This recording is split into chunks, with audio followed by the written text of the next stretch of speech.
I wanted to get started on this class for today. So this class today is all about omega-3. It's the fat-fighting fatty acid that we need to get more of.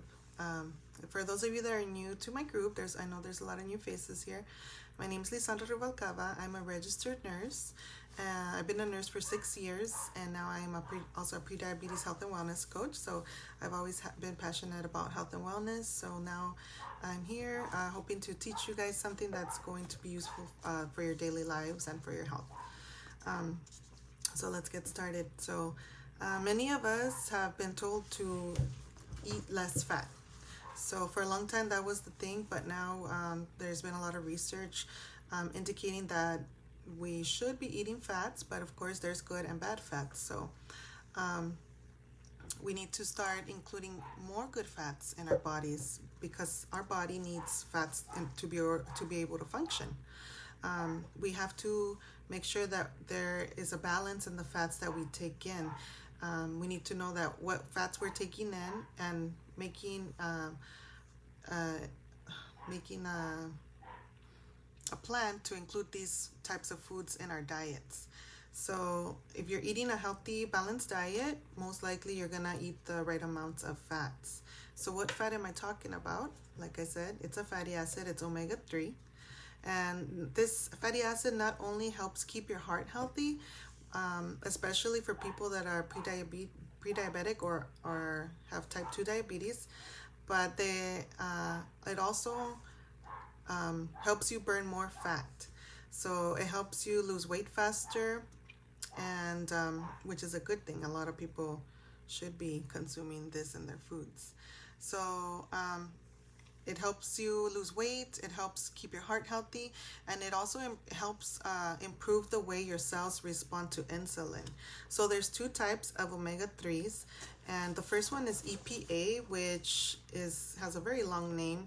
It's eicosapentaenoic acid, so for short it's called EPA.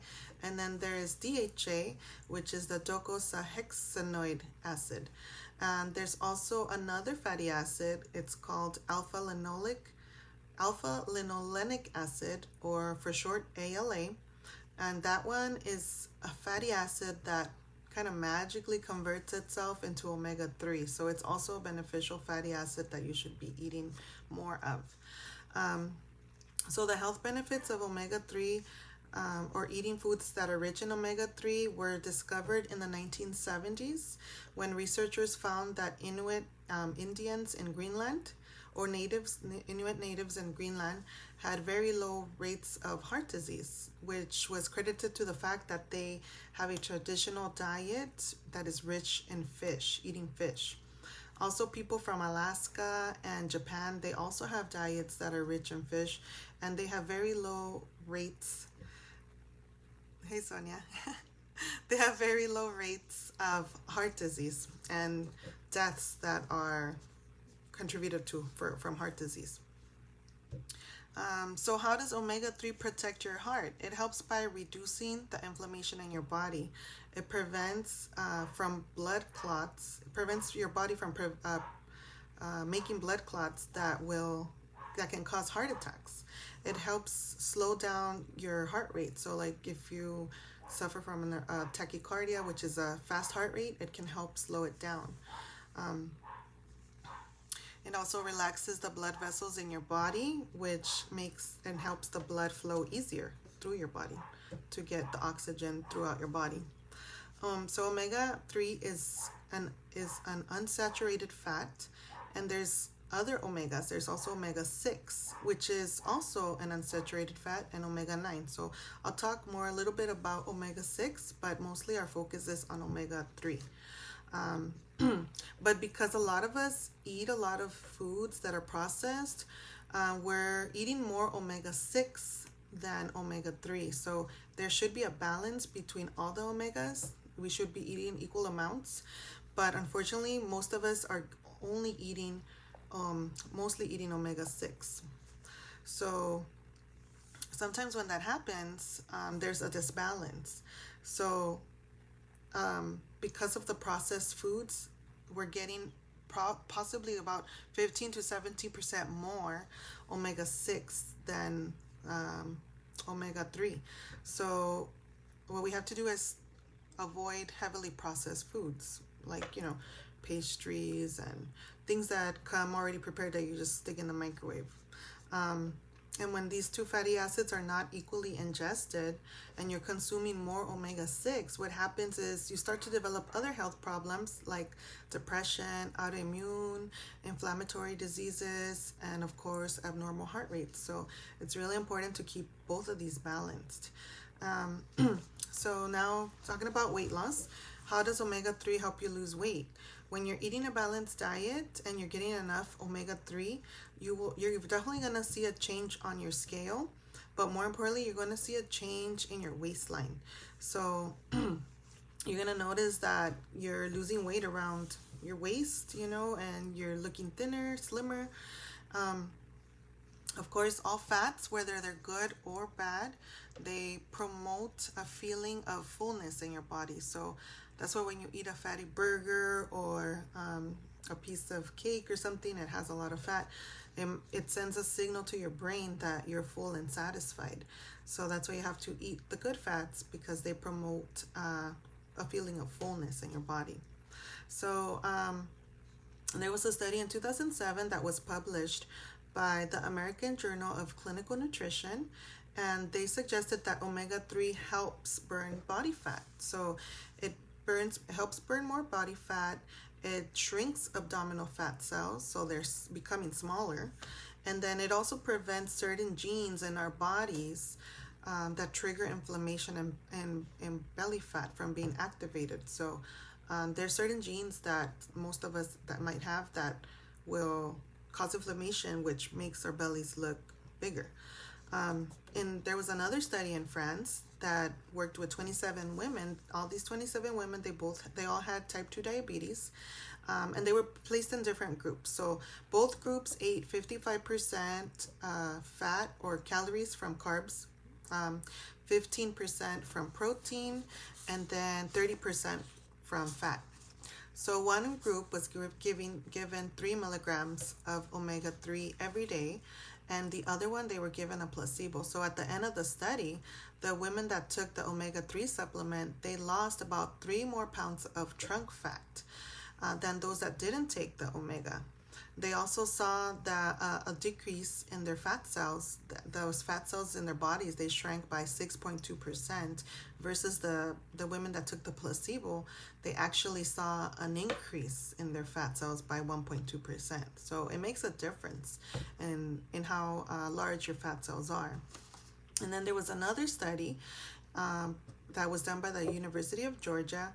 The researchers there discovered that DHA, the DHA type of omega, can actually prevent new fat cells from forming, and it triggers existing fat cells to self-destruct or kill themselves by encouraging them to release their fatty acid stores and release them into the body so they can be burned off as fuel. So that's another way that it helps you lose weight. Omega-3 also helps reduce insulin resistance and inflammation. It helps increase good HDL, which is an HDL cholesterol, which is the good cholesterol. It helps reduce triglycerides, and it also improves the function of your arteries.